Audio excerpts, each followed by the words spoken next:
With the eighth part of the NBA top 100 players of all time list, and in this one, I will cover numbers 29 to 20.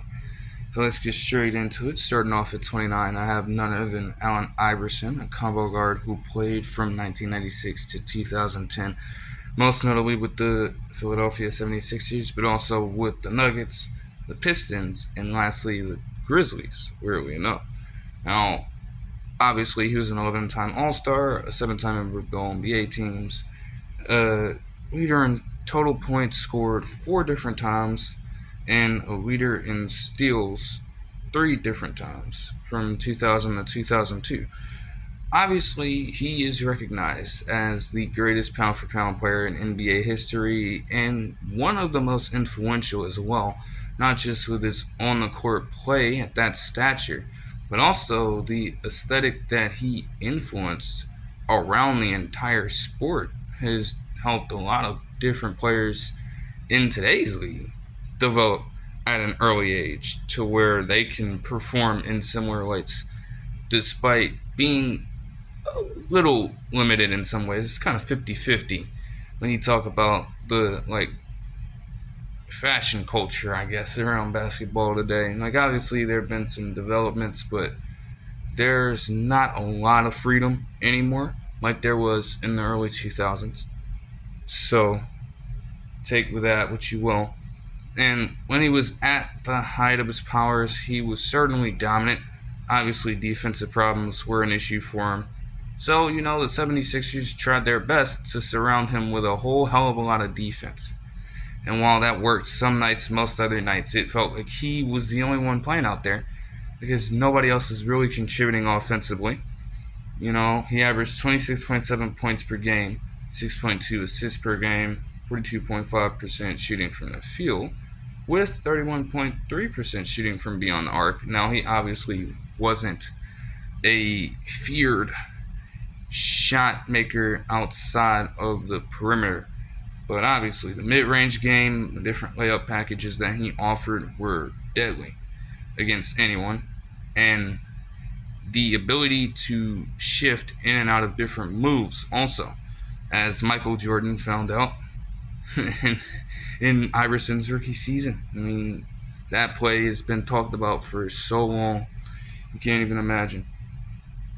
Obviously, they lost in 2001 to the Lakers in the NBA Finals, but that was just the culmination of a season in which Iverson and the 76ers overachieved. I mean, he won MVP in the regular season, averaging 31.1 points per game, with 5.5 assists and 2.5 steals per game.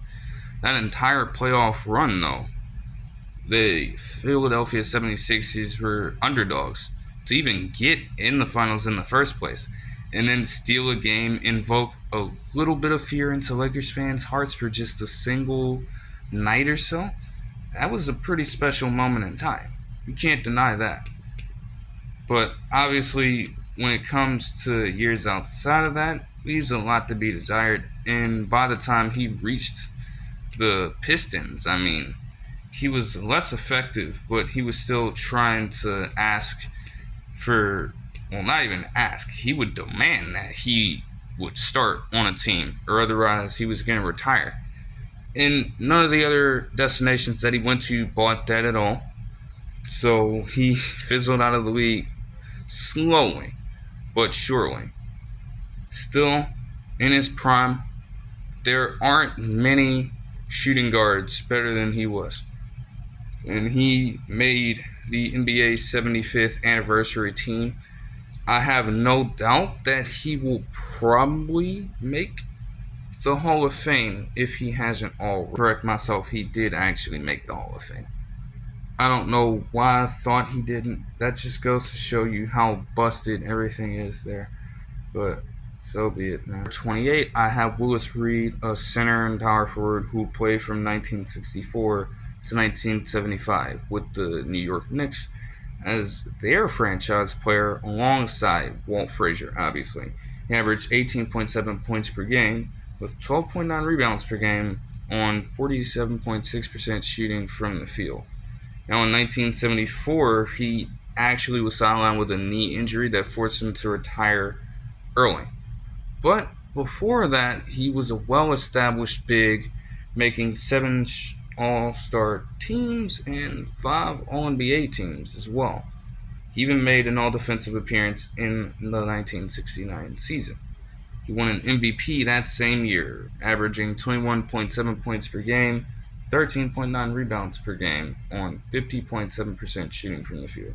He won back-to-back, well, not back-to-back, but he won 2 championships with New York in 1970 and 1973, winning a Finals MVP in each appearance, with a stronger outing in 1970, averaging higher numbers all across the board on 0.9% less efficiency.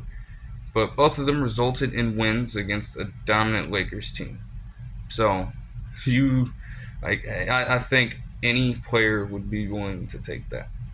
Now, in terms of rebounding, he was exceptional in that aspect of his game, tallying 8,414 over the course of his entire career, which ranks 76 all time among players.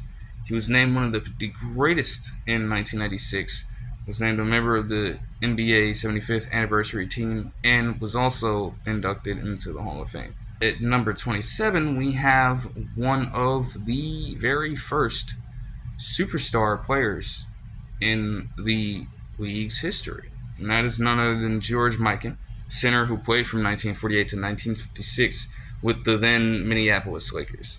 He averaged 23.1 points per game with 13.4 rebounds per game and 2.8 assists per game on 40.4% shooting from the field. He ended up retiring in the 1954 season, so he probably ended up playing just a few more games unofficially in the years that follow, but they weren't necessarily accounted for. He was a 4-time All-Star for 4 straight seasons from 1950 to 1953. He made the All-NBA and BAA, Basketball Association of America, teams 6 straight seasons, led the league in scoring 3 times, and also led the league in rebounds 1 time in 1952 with an average of 14.4 rebounds a game. Now, they weren't tracked during the entirety of his career, but you can imagine that he had a lot more that weren't accounted for. And when you look at his basketball reference, he also tallied a decent amount of triple-doubles as well. Now, several rules were implemented to slow down his production because he was that dominant, which is to be expected when you stand that tall. The Mikan rule widened the foul line from 6 to 12 feet during this period. There was also an introduction to the shot clock, as multiple games across the league, not just in games that Mikan played in, would end up in low scoring because teams would decide to hold the ball for as long as possible because there were no restrictions on time of possession back then. So you could do anything you want. You could check up every damn thing and just get away with getting the ball back and running the same scheme over and over again. Also, the goaltending rule was introduced because he could literally block any shot he wanted to. And it would just, destroy any ounce of reasonable competition. Why am I even going to try to go and shoot the basketball if I know that this dude can just block it at every angle? So they had to force his hand. He still found a way to produce well, though. He got 5 total championships throughout his career, all with Minneapolis. He was named one of the 50 greatest players in 1996, named one of the members of the NBA 75th anniversary team, and also inducted into the Hall of Fame.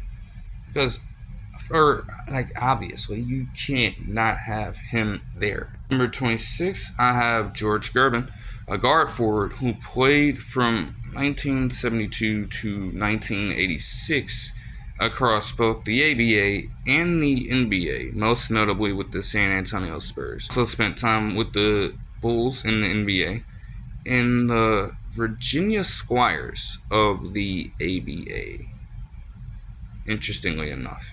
Now, over the course of his career, he averaged 25.1 points per game, 5.3 rebounds per game, and 2.6 assists per game on 50.4% shooting from the field. A 12-time All-Star, a 7-time member of the All-NBA teams, a 2-time member of all ABA teams in the 1974 and 1975 seasons, and led the league in total points 4 different times, averaging a high of 33.1 points per game in 1979 on 52.8 shooting from the field. He was simply a lethal pure scorer, well before his time caliber player who had a deadly finger roll. We were well acquainted with that move today, but that talent was never really displayed on the biggest stage. He did not have a single NBA Finals appearance throughout his career, but he did tally up a whole lot of points. 26,595 total, most of them being in the NBA. He was named a member of the ABA All-Time Team and the NBA 75th Anniversary Team, while making the initial list of the 50 greatest players in 1996, and he was also inducted into the Hall of Fame. At number 25, I have Isaiah Thomas, point guard who played from 1981 to 1994 with Detroit Pistons as their franchise staple, averaging 19.2 points per game, 3.6 rebounds per game, and 9.3 assists per game with 1.9 steals per game on 45.2% shooting from the field. Their traditional point guard who could do a little bit of everything. Score, certainly facilitate and play make, and he was also a defensive pest on the perimeter, even with most of the identity of that bad boys Piston defense coming in the defensive front court that they had. He was a 12-time All-Star in 12 consecutive seasons, but infamously was not a part of the 1992 Dream Team. And there are there's so much coverage on that. So all you have to do is do some research. You could watch The Last Dance as they talk about it. It got a lot of coverage. 5-time member of the All-NBA team. And he led the league in assists in 1984 with 13.9 per game. He had 4 straight seasons with at least 20 points per game and 10 assists per game, and even tallied 25 in a single game, which is the 5th most in a single game in NBA history, setting that mark on a February 13th, 1985 game against the Dallas Mavericks. He also ranks 10th all-time in overall assists with 9,061, and ranks 17th in overall steals with 1,861. He won back-to-back NBA championships with Detroit and won 1 Finals MVP in which he averaged 27.6 points per game, 5.2 rebounds per game, 7 assists per game with 1.6 steals per game on 54.2% shooting from the field and 68.8% shooting from beyond the arc, winning against the Portland Trail Blazers in 5 games. He was named one of the 50 greatest players in 1996 on the original list. He was also named a member of the NBA 75th Anniversary Team and is also recognized as a Hall of Famer. At number 24, I have Julius Erving, a forward guard who played from 1971 to 1987, also starting out his career with the Virginia Squires alongside George Gervin, also playing for the New York Nets of the ABA, and then moving over to the Philadelphia 76ers in the NBA. He averaged 24.2 points per game with 8.5 rebounds per game and 4.2 assists per game on 50.6% shooting from the field. He also averaged 2 steals and 1.7 blocks per game, which, when you look at his frame back then, he wasn't necessarily regarded as... he was obviously towering, a physically imposing force in that aspect. But in terms of weight, he was relatively smaller compared to the most dominant forces out there at the power forward and even center positions.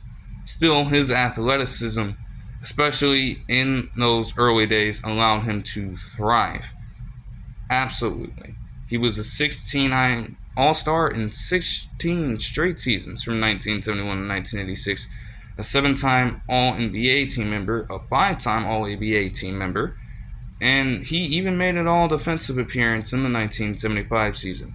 He won 4 MVPs, including 1 in the NBA in 1980, and 3 in the ABA in 1972, 1973, and 1975.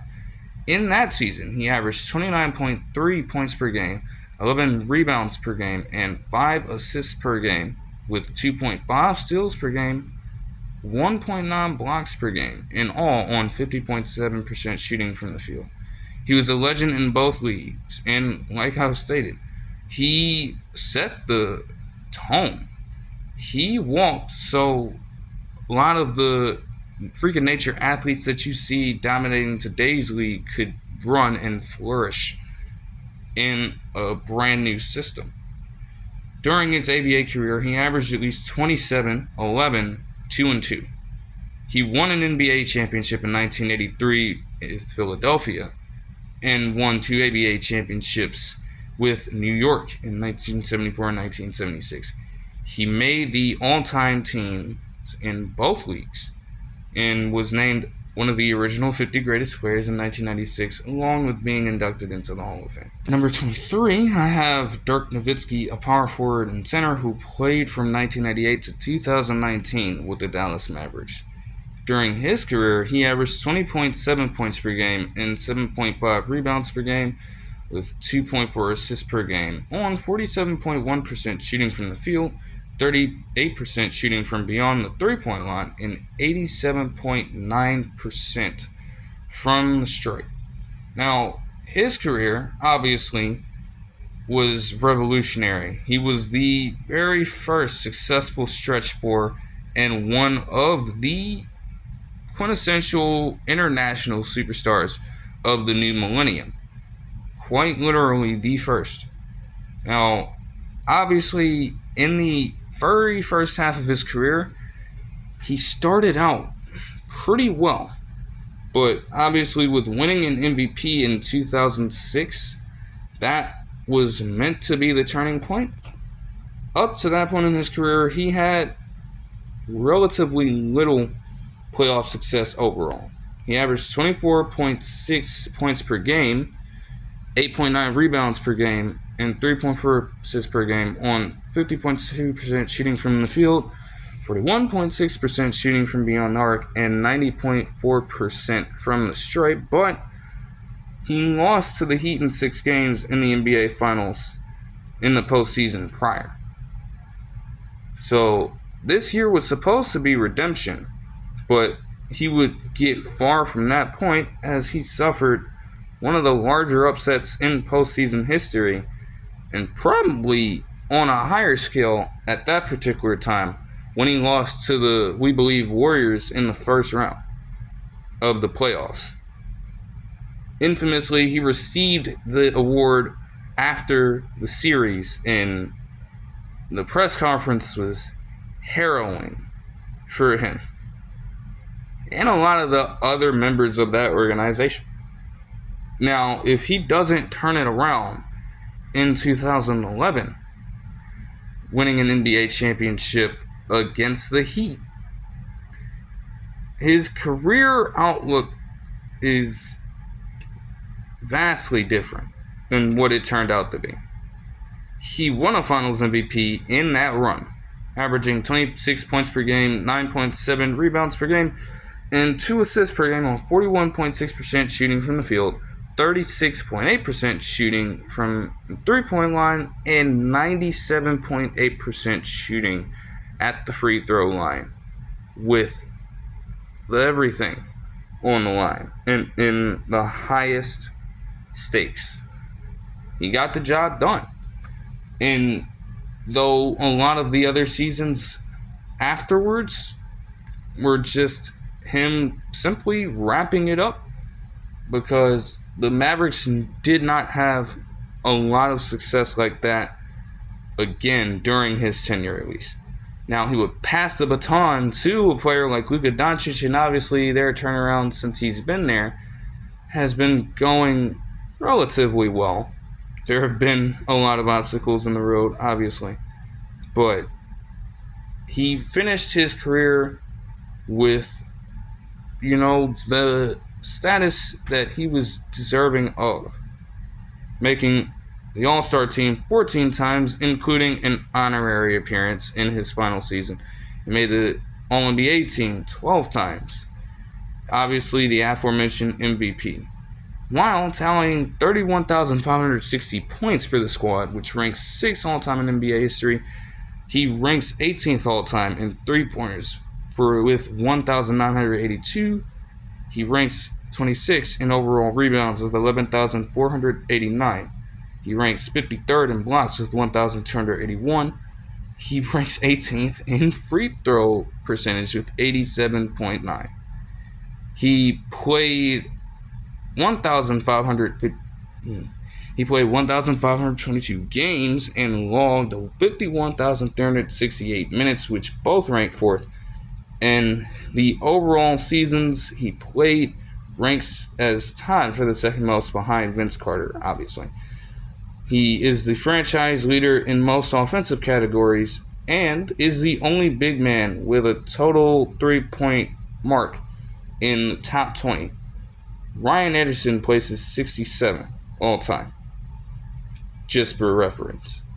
Now, he was inducted into the Hall of Fame recently and was also named as a member of the NBA 75th anniversary team.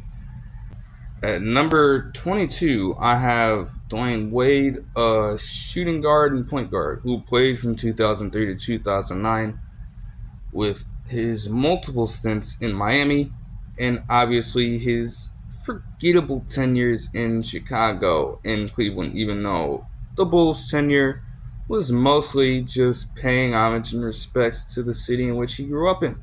Now, he averaged 22 points per game with 4.7 rebounds per game and 5.4 assists per game, also averaging 1.5 steals per game and 0.8 blocks, on 48% shooting from the field, and obviously a lackluster 29.3% shooting from beyond the arc, because that was never a part of his game, but in his earlier career, he was lethal in the mid-range. He had some pretty good athleticism, too. Some of the dunks he would throw down on some of these big men were captivating to watch for Miami fans and general NBA fans alike. And his layup package was incredible. Now, obviously, he was quite good at this slashing technique for a while, but, with age and time, it rendered him ineffective as the landscape of the NBA was changing, which is relatively normal. Now, he got a lot of success out of his career in his prime.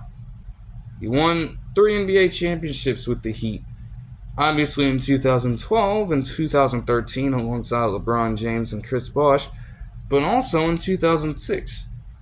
He won his only Finals MVP during that series, where he averaged 34.7 points per game, 7.8 rebounds per game, 3.8 assists per game, 2.7 steals per game, and a block per game, on 46.8% shooting from the field in 6 games to take down the aforementioned Dirk Nowitzki and the Dallas Mavericks. Now, his role as the vocal leader of the Heatles group aided LeBron in his own career and helped to establish the trio as what it would become from both of those perspectives. You could hate the group or love the group, but you could not deny that after his tenure there, LeBron added a little bit of a second wind, if you will. And that was aided from the presence of a guy like Wade there to keep him grounded and focused on the game of basketball. Because it could definitely get easy to be distracted in Miami. I mean, that much is obvious, right? He was a 13-time All-Star, an 8-time member of the All-NBA teams, and a 3-time member of the All-Defensive teams, while leading the league in total points in 2008 to 30.2 points per game. He made the NBA 75th anniversary team and was also recently inducted into the Hall of Fame. As it is deserved for him, obviously. At number 21, I have Charles Barkley, a power forward and small forward who played from 1984 to 2000, most notably with the Philadelphia 76ers, a little less notably with the Houston Rockets, and favorably with the Phoenix Suns in the midst of all of that. He averaged 22.1 points per game with 11.7 rebounds per game and 3.9 assists per game on 54.1% shooting from the field. He was an 11-time All-Star in 11 consecutive seasons. He also made the All-NBA team 11 times. He won an MVP in 1992, and he averaged 25.6 points per game with 12.2 rebounds per game, 5.1 assists per game, 1.6 steals per game, and a block per game on 52.0% shooting from the field. He also made...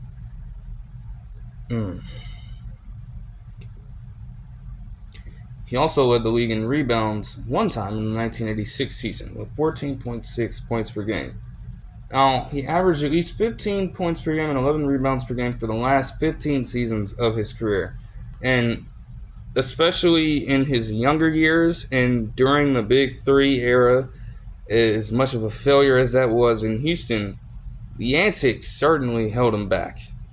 Off the court incidents with fans and things like that, and on the court antics with fellow players. Now, he was certainly dominant, but it wasn't the question. It wasn't as much of a question in terms of how dominant he was, but rather if he was willing to be that dominant that consistently all the time, because he was technically undersized, but he would certainly impose his will on those who played against him. It's just he was consistently out of shape during his playing career and would have multiple incidents where they had to address that before he even got in these matches when it comes to the coaching staff. If he applied himself, who knows how he really could have done. Now, I can't necessarily say that's the difference between him winning a championship or not, because that was a very daunting task, and always will be for any player who takes the journey of lasting for that long. But I'm saying there's more of a shot than what Barkley was doing and the way he was operating. Now, he tallied up 23,757 points across his career, ranking 29th all time. He ranks 19th in total rebounds with 12,546. He ranks 27th in steals with 1,648. He ranks 20th in two-pointer percentage. He ranks 12th in PR. He ranks 14th in overall win shares with 177.2. And ranks 9th in overall offensive box plus minus with 5.4 net positive. He was named one of the 50 greatest players in 1996, was named a member of the NBA 75th anniversary team in 2022, and is also a Hall of Famer. And at number 20, I have none other than Kevin Garnett, a forward who also logged minutes at center, playing from 1995 to 2006, most notably with the Timberwolves and the Celtics, while also spending, I don't even know what to say about the Nets' tenure, but he was there. He played for them as old as he was at that point. Now, when it comes to a player who coexisted in the same era that Dirk Nowitzki did, obviously he started out a little earlier, and Nowitzki's career ended 3 years after his. But you can say that he was a revolutionary player too in terms of the versatile big man. I mean, when it comes to his paint and post game, he could certainly dominate you. Sheer strength and athleticism kept the defender guarding him honest at all times. Not to mention that he could facilitate relatively well for big men at that time. And he was obviously a force at protecting the rim. He had solid perimeter defense as well for someone who stood that tall. So if he needed to step out to guard his big man, he certainly could do it. And it showed itself a lot in Minnesota. I mean, there were multiple regular season games, playoff games, where he would have some dominant 5-by-5 performances simply because he could affect every aspect of the game. But they never ended in success. And he obviously was traded to the Boston Celtics, won a championship there with the first truly successful formation of a big three. If we're not going to account for the Bulls-led big three by Michael Jordan, Scottie Pippen, and Dennis Rodman. If you're not willing to give that merit, then it starts there with Paul Pierce, Ray Allen, and Kevin Garnett.